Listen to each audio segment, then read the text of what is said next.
Bom, eu sou o professor Derivan Sampaio,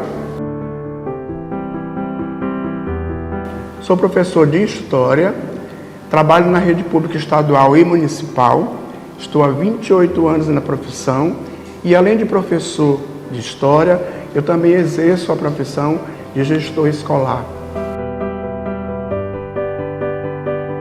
Eu já sonhava, em ocupar o espaço da frente, e lidar com o público jovem, ensinando.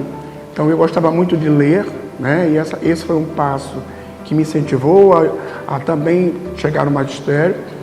Eu fazia leitura desde muito cedo, e aí eu acabei chegando à sala de aula, e também pelo fato dos meus pais não terem estudado o suficiente na época. Então eu queria muito mostrar que eu seria capaz de ser um exemplo para os outros irmãos e para eles também, motivo de orgulho.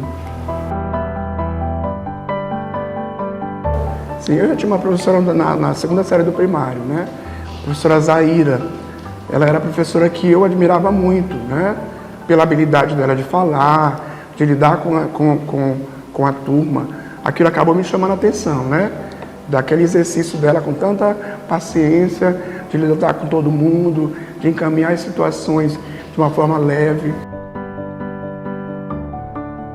Além de eu encontrar essa motivação, a gente, com um contato com as crianças e com os jovens e adolescentes, você continua sempre jovem, trocando conhecimento com eles, porque a gente não só ensina, a gente aprende diariamente, e a gente mistura os nossos mundos, o mundo do conhecimento antigo com os jovens que têm muito a nos ensinar, muitas experiências que a gente não teve porque no nosso período não existia, e essa troca com eles acaba nos ensinando muito. A professora Vilma Sampaio, então ela foi a pessoa quem eu olhei no exercício e disse, é essa disciplina que eu quero lecionar. Tinha muito a ver com a minha vontade de estar na sala de aula falando da história do mundo, do Brasil, do Maranhão.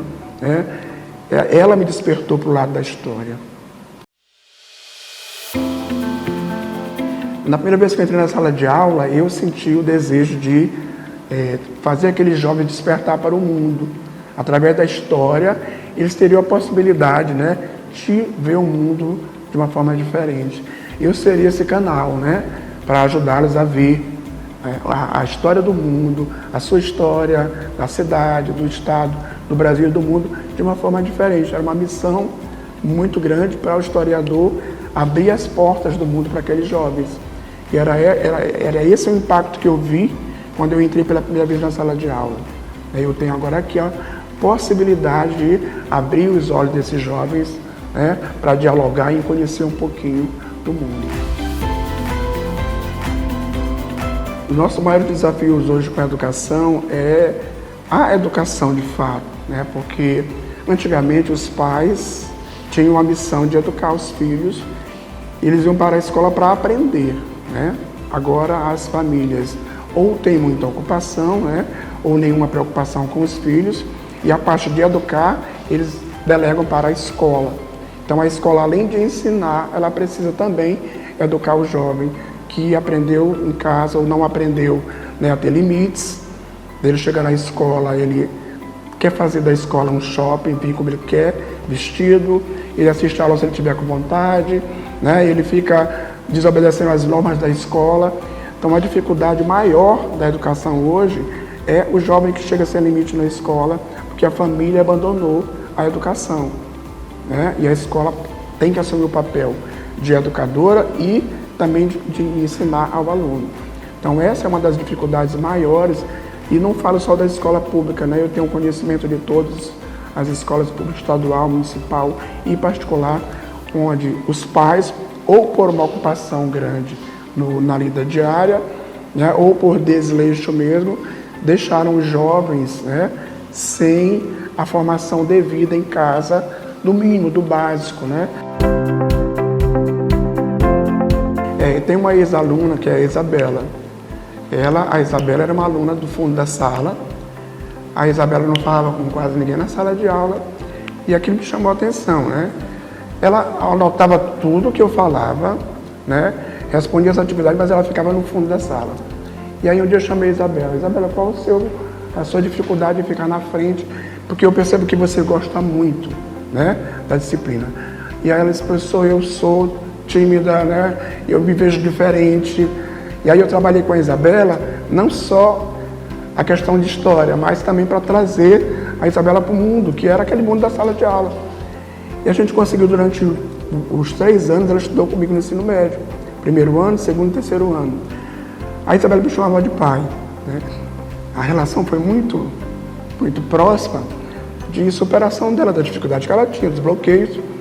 E a Isabela hoje tem 2 filhinhas, são minhas netas, que ela diz, né? Então é uma história que eu gosto de contar, porque ela se superou enquanto aluna, ela gostava de história, mas tinha bloqueios pessoais que impediam dela se soltar na turma. No terceiro ano ela já estava, né, conversando com todo mundo. A Isabela hoje ela é doutora em história, né? Então ela seguiu e é um orgulho para mim. A outra pessoa é o Aderossi. O Aderossi é um aluno, né, deficiente visual.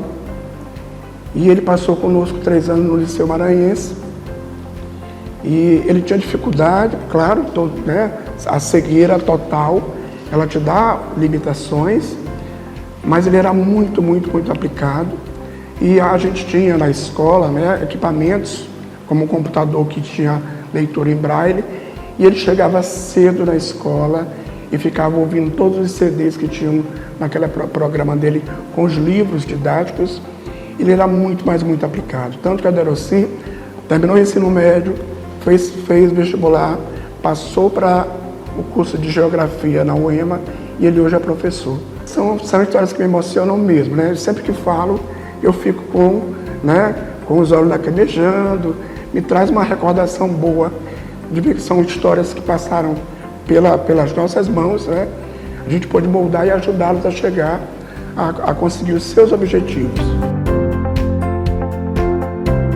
Eu cheguei, eu passava pela porta da escola, ainda criança, eu falava, eu vou estudar nessa escola.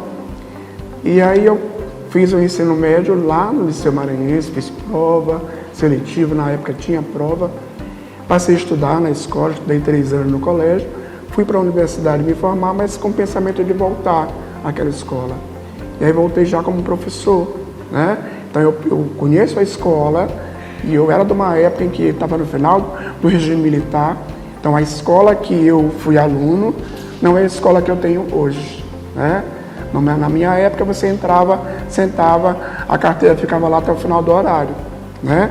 Você não tinha liberdade, né, para muita coisa. E eu já sonhava em voltar, né, e ter uma outra escola. Eu queria uma escola que tivesse mais participação de todo mundo, né? Liberdade de todo mundo exercer o magistério de uma maneira livre. Então eu sonhava muito em voltar para a escola e voltei como professor. E tive muitos, né, perrengues com a gestão da escola na época, porque eu pensava numa escola diferente. Eu não queria aquela escola engessada, aquela escola onde o professor não podia propor nada diferente. Eu queria uma escola nova, onde a gente pudesse dizer, eu acho que a aula podia ser no pátio hoje, né?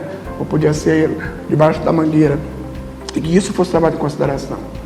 E aí eu tive a oportunidade, em 2007, de ser convidado para ser gestor da escola, gestor adjunto. E eu já ensaiei ali algumas mudanças, né? E em 2009, quando eu assumi a gestão geral, eu digo, agora eu posso fazer, né? Mas eu fiz de comum acordo com a comunidade. Nenhuma decisão, e eu digo sempre isso na escola, nenhuma decisão foi tomada onde eu me sentisse preocupado com o resultado. Porque toda decisão que a gente tomou foi reunindo a comunidade e decidindo com eles. Mesmo com todas as dificuldades, a gente gosta de fazer educação, né? Eu não penso em fazer outra coisa que não seja o magistério. A gente já foi convidado para outras funções, né, fora do magistério, mas eu entendo, né, que a minha formação é essa, é onde eu me sinto bem fazendo no meu trabalho. É para sempre, professor é para sempre, entendeu? A gente escolheu a profissão e a gente leva ela até o final da vida. Eu acho que eu vou estar velhinho ainda, né, tentando conversar com alguém, né, ensinar alguém, dividir com eles o conhecimento que a gente tem. Na verdade é isso, é não levar comigo, tentar deixar o máximo possível com mais pessoas, né, o que a gente sabe, né, o que a gente viu, o que a gente estudou, né, e deixar as pessoas felizes também em ter conhecimento a partir do que a gente conhece.